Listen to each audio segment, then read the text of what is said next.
I think that the schedule, yeah, as I said, is really tight. They have to do something with the schedule. I think there are too many mandatory tournaments, too many in a row. So they put in some rules that we have to play master thousands, 500 tournaments, whatever it is. But there are too many rules that we as a tennis player we have to we are not allowed to have a choice if we have to play or not. So yeah, to be honest, I have to consider in the future if I have to skip some mandatory tournament just to maintain my physical conditions in a good shape. And obviously it is more than a physical condition. I think mentally it is really demanding as well, playing so many tournaments, mandatory tournaments in a row, or playing so much tournaments without having that days or to have my time to rest up mentally. So yeah, I will consider it to skip some mandatory tournaments just to the benefit of myself mentally. Carlos Alcaraz harshly criticizes the ATP calendar. The Merchant said he agreed with Iga Swiatek, who also expressed her opinion about so many withdrawals and injuries of players at this point of the year, like her rival at the WTA 1000 in Beijing, Camila Osorio. The WTA has made this crazy with all these mandatory rules. It is impossible to fit it into the calendar. I don't think any elite player can achieve it. We have to be smart, not worry too much about the rules and only think about what is healthy for us. It's tough. The only thing I can do now, after deciding I'm going to play all these mandatory tournaments, is to take care of my body and my recovery. In the same line as Alcaraz, who intends to do whatever is necessary. Honestly, I have to consider in the future if I have to skip some mandatory tournaments just to maintain my physical condition and my good form. Obviously, it goes beyond physical condition. I think it is also mentally very demanding to play so many mandatory tournaments in a row or to play so many tournaments without having days to rest mentally. I will consider skipping some mandatory tournaments for my own good. I agree with Iga and I think many players will do the same. Carlos Alcaraz announces his biggest change. The Merchant tennis player has been forced to modify his roadmap and bring his Asian tour to an end. His ankle discomfort does not go away, despite having reached the Tokyo final. After winning the US Open, Carlos Alcaraz faced the Asian Tour with a lot of excitement. And although in Tokyo he lifted his 10th crown of the year, he has also been forced to stop and suspend his roadmap until further notice.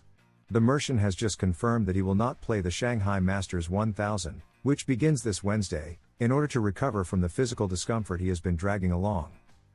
I am disappointed to announce that I will not be able to play the Shanghai Masters 1000 this year. Unfortunately, I have been dragging some physical discomfort, and after talking it over with my team we believe the best decision was to rest and recover, said the world number one in a statement published on social media. I am looking forward to playing again in front of the Shanghai fans and I hope to be back soon to see my Chinese supporters next year, added the Spanish tennis player, who could see his distance as world number one reduced against Italian Yannick Sinner. If the Italian wins the title in Beijing, where he plays the final, he will cut 170 points, which can be added to another 200 if he also wins in Shanghai. Even so, Alcaraz would still have a 390-point margin for the end of the 2025 season. It should be remembered that Alcaraz suffered a serious sprain in his left ankle in the first round match in Tokyo against Argentine Sebastián Baez and had to play the rest of the tournament with protection. Now he prefers to get his foot back in shape and heal the injury to face the final stretch of the 2025 season, which he intends to close at the top of the world rankings. Taylor Fritz surrenders to Carlos Alcaraz. Once the final was over and right there on court, the American tennis player acknowledged the superiority of the world number one. And, in addition, he confessed how much he likes him. Congratulations to Carlos. He is world number one for a reason. And on top of that, he is a great guy. Happy for all the success you are having. Despite being left with the taste of almost achieving it, at least Fritz leaves Japanese soil having recovered the 4th place in the official ATP ranking, surpassing Novak Djokovic, who falls back again to 5th position. Furthermore, he could even catch up with Sasha Zverev, who continues in free fall in 2025. If the German does not manage to improve in the final stretch of the year, the American could snatch 3rd place from him. Carlos Alcaraz's tremendous anger with the chair umpire during the Tokyo final. Carlos Alcaraz has been crowned champion of the ATP 500 in Tokyo after defeating American Taylor Fritz in the final by a double 6-4. With this triumph, the Mercian claims his 8th title of the year and extends what is, without a doubt, his best season as a professional tennis player. With a very powerful and effective game, Carlitos dominated the final from start to finish.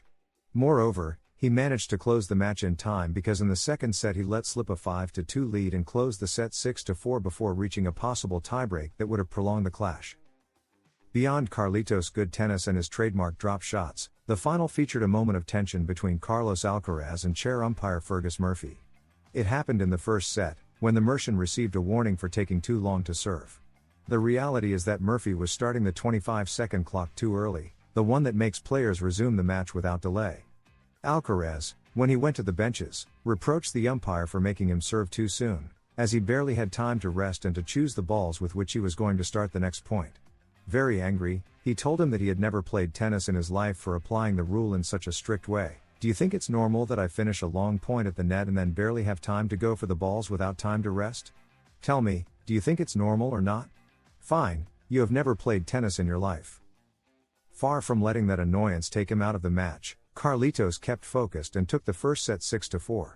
It also cost him, because he didn't achieve his first break until the 6th break point he had.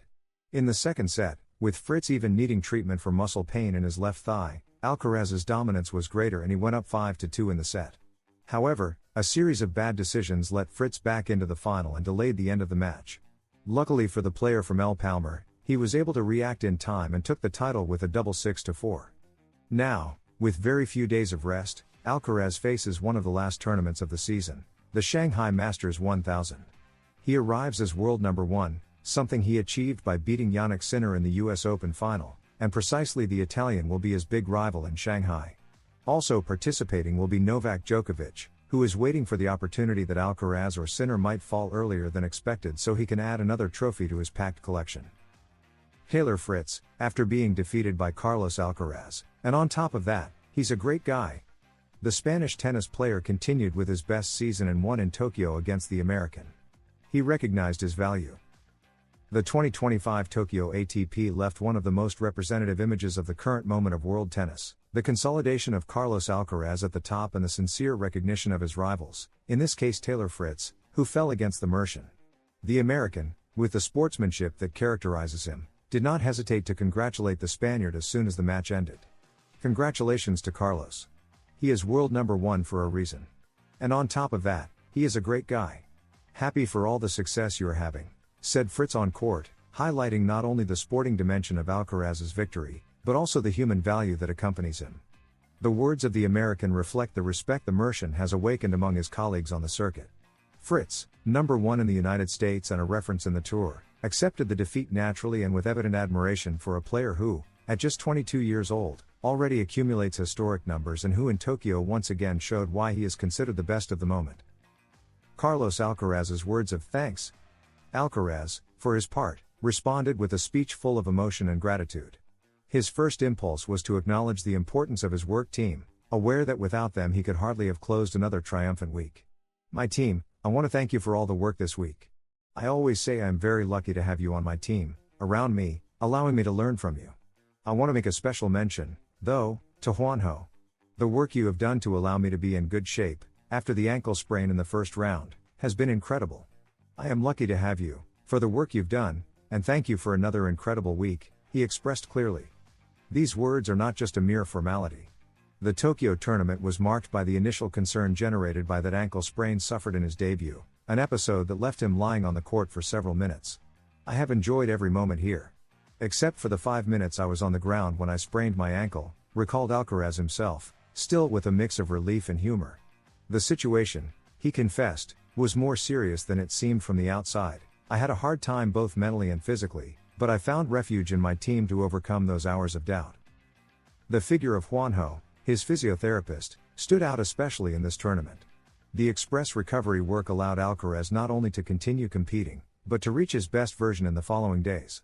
All the people around me have helped me get to where I am today, even though I didn't start too well, but I am very happy with the level shown, insisted the Mercian, who at all times showed gratitude towards the structure that accompanies and supports him.